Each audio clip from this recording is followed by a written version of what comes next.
Welcome to the real talk show.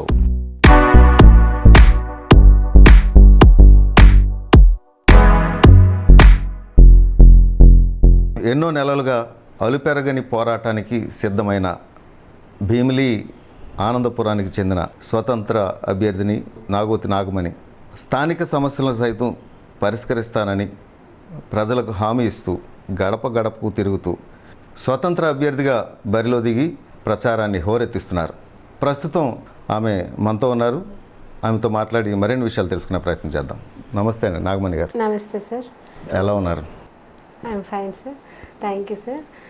ముందుగా నాకు ఈ అవకాశం ఇచ్చిన సాక్ష్యం టీవీ మేనేజ్మెంట్కి నమస్కారములు తెలుపుకుంటున్నాను. అంతేకాకుండా మీ స్వతంత్ర అభ్యర్థి నాగోతి నాగమణి భీమిలి నియోజకవర్గ శాసనసభ ఎమ్మెల్యే పదవికి పోటీ చేస్తున్నారు రానున్న ఎన్నికల్లో అని చెప్తూ అంతేకాకుండా మరి ముఖ్యంగా మన సాక్ష్యం టీవీ ప్రేక్షకులైనటువంటి భీమిలి నియోజకవర్గ ప్రజలందరికీ మరొక్కసారి నేను నమస్కారం తెలుపుకుంటూ మీ స్వతంత్ర అభ్యర్థి నాగోతి నాగమణి. మీరు ఎలక్షన్ షెడ్యూల్ రాకముందే మీరు బరిలో దిగారు, కొన్ని ప్రెస్ మీట్లు పెట్టారు. ప్రజలందరికీ పరిచయం అవ్వడానికి మీ వంతు మీరు ప్రయత్నం చేశారు. ఈరోజు అధికార పార్టీలతో సహా ప్రతిపక్ష పార్టీలతో సహా ధీటుగా మీరు ప్రచారంలో దూసుకెళ్తున్నారు. ఏంటి మీకు వచ్చిన గుర్తు ఏంటండి? నాకు వచ్చిన గుర్తు అయితే ఎస్టర్డే ఈవినింగే ఆర్డీ ఆఫీస్లో అనౌన్స్ చేశారు సార్.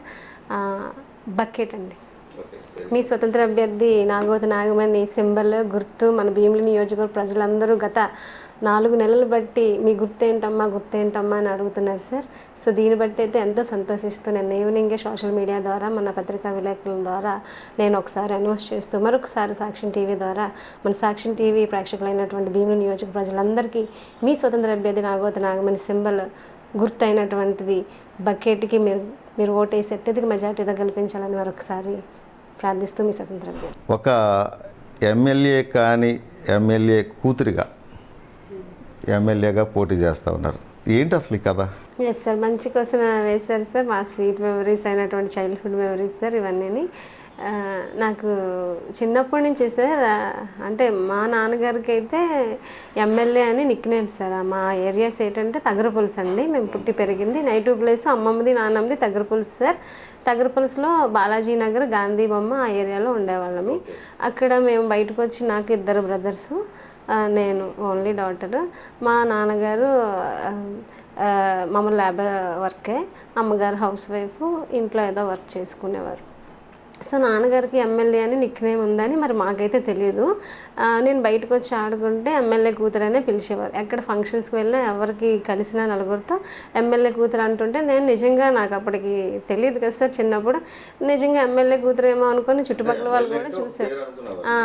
ఎమ్మెల్యే అని అందరూ ప్రౌడ్గా చూస్తుండేవారు. సో జ్ఞానం తెలిసాక అప్పటికి కాదు ఊరికినే అనేవారు అని తెలిసింది. ఎందుకు అసలు ఈ రూట్ మీరు ఎందుకు ఎంచుకున్నారు? మీరు అంటే మీరు ఒక లెక్చరర్ పోస్ట్లో మీరు ఉన్నారు. అదే సార్, అది ఒక బ్యాక్గ్రౌండ్ సార్. అది అలా ఉంచండి, అది ఒక పార్ట్. ఎందుకు ఈ రూట్లోకి రావాల్సి వచ్చింది? అప్పటి నుంచి అంటే నాకు జ్ఞానం తెలిసినప్పటి నుంచి ఎమ్మెల్యేని సరదాగా మా నాన్నగారిని అన్నీ వదిలేశారు. సో మాకు తెలిసాక కాదు అని తెలిసింది. తర్వాత గవర్నమెంట్ లేటెస్ట్గా 33% రిజర్వేషన్ ఉమెన్కి పాలిటిక్స్లో అలౌ చేస్తున్నారు, అదొకటి విన్నాము సార్ లాస్ట్ టైం. అంతేకాకుండా చాలామంది ఎంప్లాయీస్ మనకి నాడు తెలంగాణలో శిరీష గారు చేశారు, ఆవిడకి కూడా బెల్లకగా నేమ్ పెట్టారు. ఆవిడ కూడా ఎంత ఇన్స్పిరేషన్గా ఆమెను కూడా తీసుకున్నాను. నేడు అందుకే ఏపీలో నేను కూడా ఆమె కాదు చాలామంది ఎడ్యుకేటెడ్ పీపుల్ ఉమెన్ కూడా చాలామంది ఎంట్రీ ఇస్తున్నారు. మన గవర్నమెంట్ కూడా కొత్త వాళ్ళకి అలౌ చేయడము నాకు ఈ చిన్నప్పటి నుంచి మనసులో ఉన్న కోరిక కూడా ఇప్పుడు నెరవేర్చుకునే ఇది వస్తుంది. నాన్నగారికి సరదాగా నేను నాన్నగారి సంకల్పం కూడా నేను అంటే ఎగతాళిగా అన్నారు, నిజంగా అన్నారు, కానీ నిజం చేయాలని ఒకసారైనా మన లైఫ్లో ఒకసారి నిజం చేయాలి. దానికి ఉన్నారా నాన్నగారు? ఉన్నారా? లేరండి, ఎక్స్పైర్డ్. మదర్ ఉన్నారు. నిజం చేయాలి. అంతేకాకుండా మా హస్బెండ్ కూడా నాకు 2010లో మ్యారేజ్ అయ్యిందండి. మా హస్బెండ్ కూడా సేవా దృక్పథం బాగా ఉంది. సో నాన్నగారిది ఆ సంకల్పం, ఈయన సేవా దృక్పథం.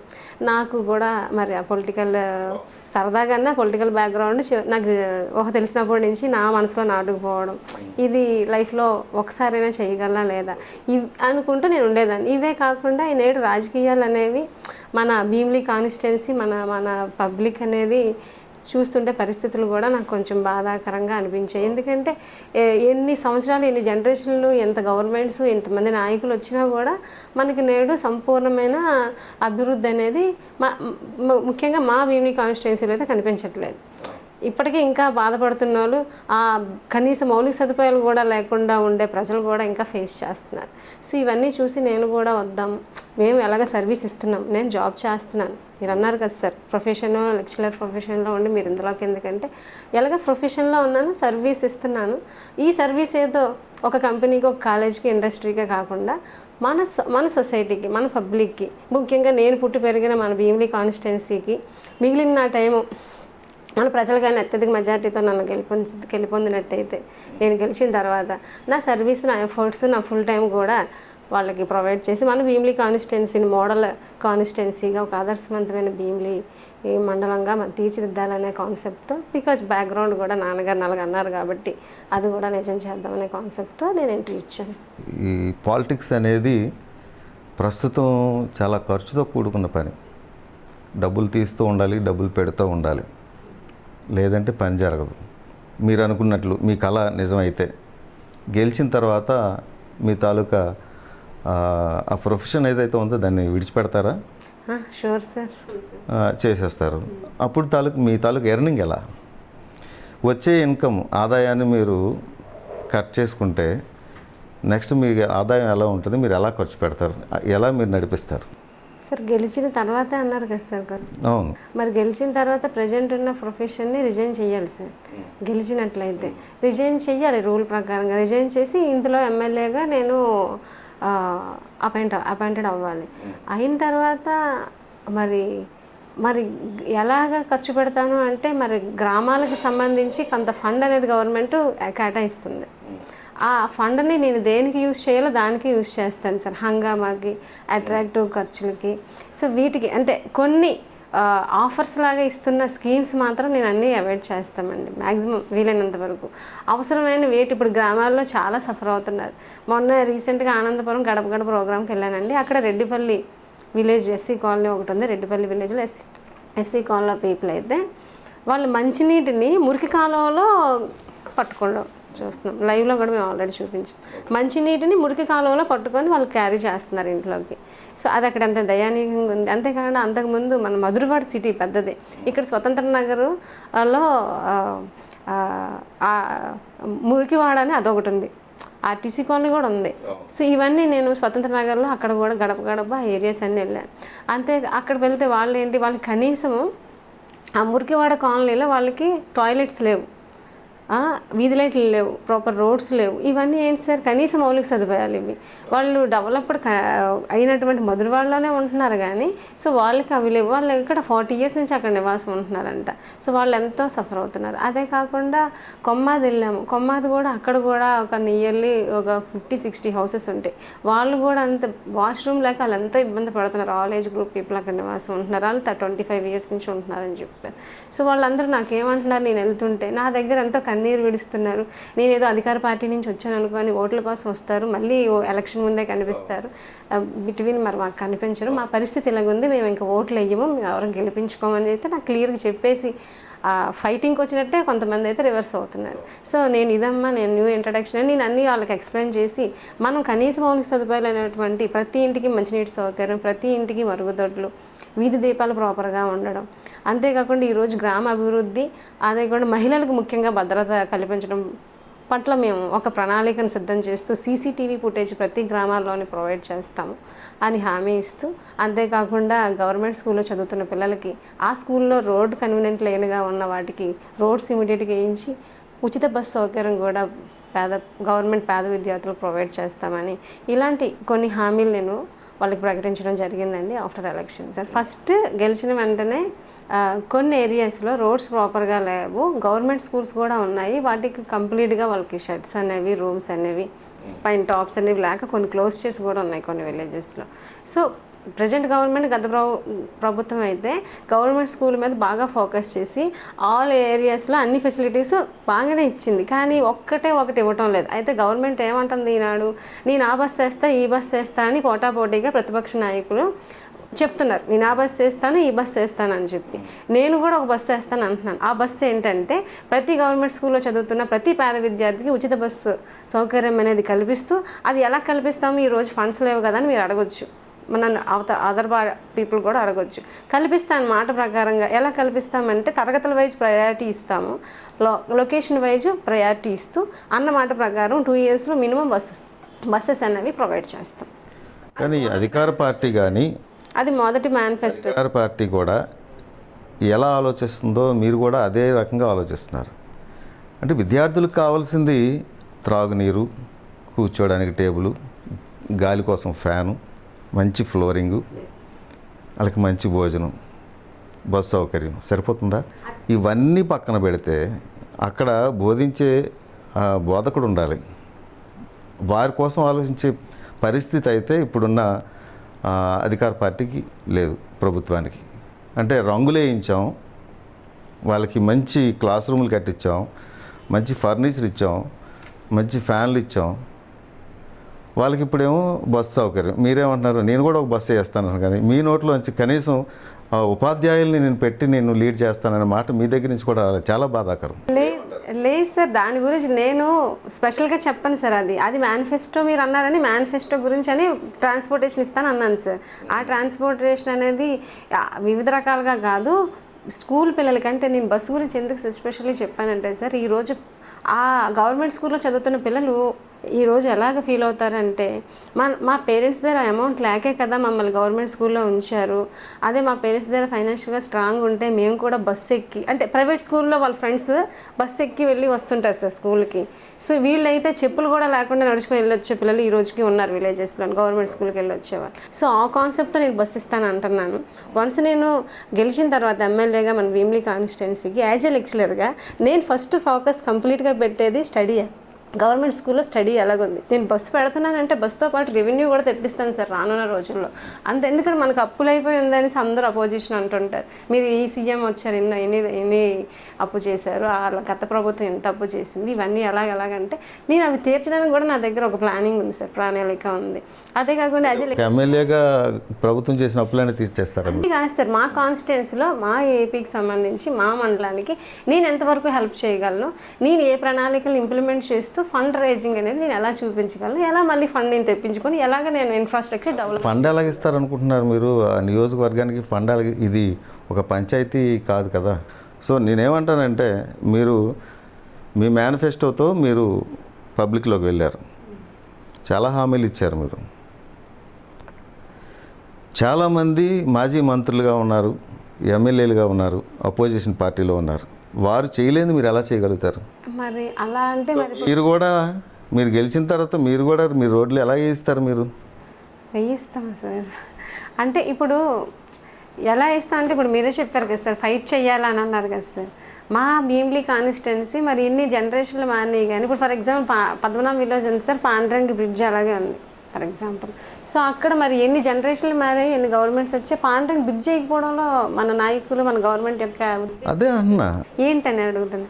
సో ఇలాంటి వాటి కోసం నేను పోరాడి మీరు పోరాడమే ఇప్పటికైనా నేను ఎమ్మెల్యేగా గెలిచినా మీరు పోరాటం చేయాల్సిందే సార్. అది కరెక్ట్, అది తెలుస్తుంది సార్. ఎందుకంటే నేను ఇప్పుడు గడప గడప తిరుగుతుంటే అది నాకు మీరు అందరూ ఎందుకు ఇంకా చేయలేదు, మీరు ఏమైనా కష్టం అవుతుందా? సో నేను చెప్తున్నాను, కష్టం అవుతుంది, అయినా సరే చెయ్యిద్దాం. ఎందుకంటే ఇప్పుడు మనకి ఇప్పుడు ఇంతమంది ఎమ్మెల్యేలు కలిస్తేనే కదా సార్ ఒక సీఎం మద్దతు ఇస్తేనే కదా. సో సీఎం గారి దగ్గర నుంచి మేము పోరాడి మా భీమిలిని మరి నెక్స్ట్ టైం మళ్ళీ మేము రావాలన్నా, నెక్స్ట్ టైం ఇంకో ఎమ్మెల్యే మీకు మద్దతు ఇవ్వాలన్నా మా భీమిలి ప్రజలందరినీ మీరు సాటిస్ఫై చేస్తేనే కనుక మేము నెక్స్ట్ టైం మీకు ఇవ్వగలము, లేదంటే చేయలేమని సీఎం దగ్గర నుంచి నేను ఇది అవుతాము సార్. మీకే ఎందుకు చేయాలి పార్టీ ఆల్దన్నప్పుడు? పార్టీ ఆల్దన్నప్పుడు అంటే నేను ఇండిపెండెంట్గా ఉండి నా ప్రజలందరూ ఓట్లేసి గెలిపిస్తే మెజార్టీతో అప్పుడు ఏ ప్రభుత్వం వచ్చినా నేనే ఎమ్మెల్యేగా ఉంటాం కదా సార్. అప్పుడు మరి మీరు ఎమ్మెల్యేగా ఉంటారు, మీకు పవర్ లేదు, అధికారం వేరే వాళ్ళ చేతిలో ఉంది, మీ చేతిలో పవర్ లేదు. మీరు ఎలా రోడ్లు వేయించగలుగుతారు, ఎలా కాలువలు కట్టించగలుగుతారు, ఎలా మీరు మరుగుదొడ్లు కట్టించగలుగుతారు, ఎలా హామీలు మీరు నెరవేర్చగలుగుతారు? నెరవేరుస్తాను సార్. పవర్ ఎందుకు ఉండదు సార్? నా ప్రజల యొక్క మద్దతు ఆదరణ చూసుకొని నేను ఈరోజు వస్తున్నాను. సో అది ఒక పవర్ అనుకుంటున్నాను. ఆ శక్తితో నేను వస్తున్నాను, ఫ్యామిలీ యొక్క ప్రోత్సాహంతో వస్తున్నాను. పైన భగవంతుడు ఈరోజు ఈ 4 months 5 monthsలో మామూలుగా ఉన్న వ్యక్తిని ఈరోజు ఎంత పాపులారిటీగా ప్రజల యొక్క మద్దతు తీసుకుంటూ నేను సింబల్ వచ్చేసరికి 30 మంది బయట అలా వెయిటింగ్, సింబల్ ఏ సింబల్తో నేను బయటకు వస్తాను. సో వాళ్ళందరికీ అంత అవసరం లేదు కదా సార్. ఇప్పుడు కూడా నేను ఇంక ప్రచారానికి వస్తానని ఆ మండలంలో వాళ్ళందరూ వెయిటింగ్. సో ఈ ఆదరణ అంతా చూసుకుంటుంటే సో మనం నిజంగా ఏదో ఒకటి చెయ్యాలి మన భీమిలీకి అనే ఒక ఛాలెంజింగ్గా నేను ముందుకు వస్తున్నాను సార్. తప్పుగా ఏమైనా మాట్లాడితే క్షమించాలా? అది సార్. అంటే ఇప్పుడు ఈ 3 నెలలుగా మీరు క్యాన్వాసింగ్ చేశారు, చాలా కష్టపడ్డారు గుర్తు లేకుండా. అవును సార్. మరి ఇప్పుడు ఈ గుర్తుని మళ్ళీ ఎలా తీసుకెళ్ళగలుగుతారు? టైం లేదు కదా. ఓన్లీ 11 days ఉంది సార్ నా చేతిలో. Already half day. అంటే నాగోతి నాగమణి గారు గుర్తు ఏంటి అనేది ప్రజలకు ఎలా తెలుస్తుంది అంటారు? నా సింబల్ని ప్యాంప్లెట్ రూపంలోను సోషల్ మీడియాలోను మళ్ళీ కష్టపడతాం. నేను కూడా ఈ 12 days సాయి శక్తుల రీచ్ అయ్యే విధంగానే మన యొక్క ప్రణాళికను ఒకటి సిద్ధం చేసి. ఈ జర్నీలో మీకు ముందే అడిగాను నేను, చాలా ఖర్చుతో కూడుకున్న పని అని. మీరు రిజైన్ చేసి ఈ రాజకీయానికి అంకితం అయితే నెక్స్ట్ మీ జీవనోపాధి ఎలా అసలు? అంటే ఎమ్మెల్యేగా వచ్చిన జీతం మీకు సరిపోద్ది అంటారా? ఆస్తులు అమ్ముకొని ముందుకెళ్తారా? Thank you sir, good question వేశారు సార్. విషయం ఏంటంటే ఇప్పటి వరకు అంటే నేను డిగ్రీ అయిన 1 month గ్యాప్ సార్. అప్పటి నుంచి నేను జాబ్లోనే ప్రొఫెషన్లోనే ఉన్నాను. సో ఇంతవరకు ఫస్ట్ వ్యక్తిగతంగా నేను బాగున్నాను. అదేవిధంగా ఫ్యామిలీ పరంగా కూడా నేను ఎంతో ఫైనాన్షియల్గా సపోర్ట్ మాకు నా మీద బేస్ అయిన వాళ్ళకి నా ఫ్యామిలీ మెంబర్స్కి ఇచ్చాము ఇంతవరకును. ఇప్పుడు కొంతవరకు సెటిల్ అయినాము. ఇప్పుడు నేను శాలరీ తెచ్చి ఇస్తేనే హౌస్ లీడింగ్ అనేది కాకుండా మా హస్బెండ్ కూడా మేమిద్దరం ఎంప్లాయీస్మే. సో తన జాబ్తో తనకు వచ్చిన శాలరీతో మా ఫ్యామిలీ అయితే ఎటువంటి ఇబ్బంది లేకుండా లీడ్ అవుతుంది సార్. నేను ఇచ్చే ఇన్కమ్ మీద వాళ్ళు ఎవరైతే బేస్ అవ్వరు సార్. సో ఆ ధైర్యంతోనే ఇప్పుడు అందుకే ఇన్నాళ్ళు సర్వీస్ చేశాను. ఫ్యామిలీ ముందు బాగుండాలి, నేను బాగుండాలి. ఆ తర్వాత ఇలాంటివి ఏ సోషల్ యాక్టివిటీస్ చేసినా అది చెల్లుతుంది. అంతేగాని నేను బాగోకుండా నా ఫ్యామిలీని బాగా చూసుకోకుండా నేను ఇంకా సొసైటీకి ఏం చేసేస్తాను? ఎప్పుడైనా వ్యక్తిగతంగాను ఫ్యామిలీ పరంగాను బాగున్న వ్యక్తి రేపు సమాజాన్నైనా బాగు చేయగలడు అనే నినాదంతో కూడా నేను సెటిల్ అవ్వాను. నా ఫ్యామిలీని చూసుకున్నాను. నా ఫ్యామిలీ మెంబర్స్ నాకు కాస్త తిరుగు చూడకుండా నేను ఇప్పుడు సోషల్ సర్వీస్గా సొసైటీకి నా సర్వీస్ని ప్రొవైడ్ చేద్దామని డిసైడ్ అయ్యి ఎంట్రీ ఇచ్చాం సార్. నాగోతి నాగమణి గారు ఫుల్ కాన్ఫిడెన్స్ గెలుస్తాం, కానీ ఇందులో ఎంత మెజారిటీతో గెలుస్తామనే నమ్మకం ఉంది? అదైతే నాకు ఎలా తెలుస్తుంది సార్? బ్యాక్ అండ్ నేను కలిసిన ప్రతి ఒక్కరు అయితే వేస్తామంటున్నారు, మనస్ఫూర్తిగానే చెప్తున్నారు. ఫేస్ రీడింగ్ అయితే నేను ఎక్స్ప్లెయిన్ చేయగలను. సో మనసులో మన హార్ట్ ఇండెక్స్ ఫేస్ ఎక్స్ప్రెషన్ కాబట్టి సో మనస్ఫూర్తిగా చెప్తున్నారు ప్రతి పర్సన్. బట్ గెలవడం ఖాయం, కానీ మెజారిటీ అయితే చెప్పలేమన్నారు. అయితే పత్రికా విలేకరులు అయితే 50,060 వరకు వాళ్ళు రీచ్ అయ్యారు. 60,000 lakhs అదే 60,000 ఓట్లు అయితే వస్తాయని చెప్తున్నారు పత్రికా విలేకరులు. సో నామినేషన్ వేశారు మీరు. చాలామంది మీతో పాటు ఇండిపెండెంట్ అభ్యర్థులు వేసి ఉంటారు, మీకు తెలుసు. వారిలో కొందరు వెనక్కి వెళ్ళిపోయారు. మీరైతే గట్టిగా నిర్ణయంతో మీరున్నారు. మీకేం ఒత్తిడి రాలేదా? మీరు ఉపసంహరించుకోండి, మేమున్నాం చూస్తాం, అది ఏమన్నా అలాంటివి ఒత్తిళ్ళు ఏమి వచ్చాయా? వచ్చాయి సార్, అది సహజమే కదా సార్. నాకైతే స్పెషల్గానే వచ్చినాయి. నాకు లాస్ట్ 2 months నుంచి పార్టీలో సీట్ ఇస్తామని కూడా కొన్ని పార్టీలు 3-4 పార్టీలు అడిగారు. అది మన నేషనల్ పార్టీస్ కూడా అడిగినారు, నేను ఏమైతే చెప్పను. సో అడిగారు, కానీ నేను వెళ్ళలేదు, ఇండిపెండెంట్గానే ఉంటానని చెప్పేసాను. అప్పుడు మీకేమనిపించింది? సో ఓకే, నన్ను ఎందుకు డ్రాప్ అవ్వమంటారు, నన్ను ఎందుకు అడుగుతారు? సో ఇంకా మిగిలిన వాళ్ళు చాలామంది ఉన్నారు కదా ఇండిపెండెంట్లో, 7 members ఎంతమంది ఇండిపెండెంట్స్ చేసాం కదా, వాళ్ళకి వెళ్ళి అడగొచ్చు కదా, నన్ను అడుగుతారు ఏంటి లాస్ట్ మినిట్లో 2 days ముందు అని చెప్పి ఫీల్ అయ్యాను సార్ నేను. ఇప్పుడు అడగడం ఏంటి? ఏదైనా ఉద్దేశం ఉంటే ఏదైనా మాట్లాడాలని అంటే నామినేషన్ వేయకముందో ఏదో వచ్చి ఏంటి విషయం అని నాతో డిస్కస్ చేయాలి కదా. మంచి బలంగా ఉన్న పార్టీలు వచ్చి అలాగంటే బాధ అనిపిస్తుంది కదా సార్. సో వాళ్ళకి అలా అడగడం వల్ల నేను ముఖం మీద చెప్పలేను. సో కామ్గా ఊరుకుని వదిలేసాను. ఓకే, మీరు నామినేషన్ వేశారు. ఒక పార్టీ గుర్తు అయితే బకెట్, మీరు ఆ గుర్తుని మీరు పబ్లిక్లోకి తీసుకెళ్తా ఉన్నారు. సరే, నాగోతి నాగమణి కోరుకున్నట్టుగా ఎమ్మెల్యే అయితే ఓకే, మీరు ఎమ్మెల్యే అవ్వాలని, మీరు అధికారాన్ని చేజిక్కించుకోవాలని సాక్ష్యం టీవీ మనస్ఫూర్తిగా కోరుకుంటుంది. ఒకవేళ ప్రజలు మిమ్మల్ని తిరస్కరించి మీరు ఓటమి పాలైతే ప్రజలకు మళ్ళీ కనిపిస్తారా, కనిపించరా మీరు? తప్పకుండా సార్. నేను ఓడిపోయినా కూడా ప్రజలతోనే ఉంటాను సార్. ప్రజలకి ఏం కష్టం వచ్చినా సుఖం వచ్చినా ఆల్వేస్ వెల్కమ్ అండి. నేను ఉన్నానని చెప్పి వాళ్ళు నాకు ఒక కాల్ చేయొచ్చు, లేదా నాకు ఇంటరాక్ట్ అవ్వచ్చు. సో ఆల్వేస్ ఎనీ టైం వాళ్ళతోనే ఉంటాను, గెలిచినా ఓడినాను. సో ఎటువంటి మీకు ఇబ్బంది బాధ అనిపించదా, ఓడిపోయాను కదా అని బాధ అనిపించదా? అంటే మొదటిసారే పోటీ చేసి నేను గెలవాలనుకోవడం కూడా నేను అంత అతిశయోక్తి వెళ్ళను సార్. సో ప్రజలకి నమ్మకం మరి రావాలి, కొంతమందికి రావచ్చు, కొంతమందికి రాకపోవచ్చు. అవును. సో ఆ విధంగా నేను ఓటమి అయినా కూడా ప్రజలందరికీ ఏ రోజైతే నమ్మకం కుదురుతుందో సో అంతవరకు వెయిట్ చేస్తాము, అంతవరకు ప్రజలతో ఉంటాము. మరి నా గోల్ ఏదైతే ఉందో ఆ గోల్ రీచ్ అయ్యేంత వరకు ప్రజలతోనే ఉండి మరి మళ్ళీ పోటీ చేస్తామని మరొకసారి మా సాక్ష్యం టీవీ తరఫున మీ స్వతంత్ర అభ్యర్థి నాగోతి నాగమణి. మరి మా గుర్తు అయితే బకెట్ అండి. మరి బకెట్కి మీ విలువైన ఓటును వేసి మరి నన్ను అత్యధిక మెజార్టీతో గెలిపించాలని కోరుకుంటూ స్వతంత్ర అభ్యర్థి నాగోతి నాగమణి ఈ అవకాశం ఇచ్చిన సాక్ష్యం టీవీకి, మేనేజ్మెంట్కి మరొకసారి ధన్యవాదాలు తెలుపుకుంటూ థ్యాంక్ యూ మేడం. సెలవు తీసుకుంటున్నాను. సో మీకు ఏదైతే గోల్ ఉందో ఆ గోల్ మీరు విన్ అవ్వాలని, పబ్లిక్ నుంచి మీకు మంచి రెస్పాన్స్ రావాలని, ముఖ్యంగా మీ బకెట్ గుర్తుకి అందరూ ఓటేసి మిమ్మల్ని గెలిపించాలని సాక్ష్యం టీవీ మనస్ఫూర్తిగా కోరుకుంటుంది. మీరు ఓటమి చెందిన పబ్లిక్లో ఉండాలని, అందరికీ ఉపయోగపడాలని సాక్ష్యం టీవీ మనస్ఫూర్తిగా కోరుకుంటుంది. Thank you. Thank you sir. Thank you. ఇది ఈ వారం రియల్ టాక్ షో. వచ్చే వారం మరొకరితో మళ్ళీ కలుద్దాం. అంతవరకు చూస్తూనే ఉండండి సాక్ష్యం టీవీ.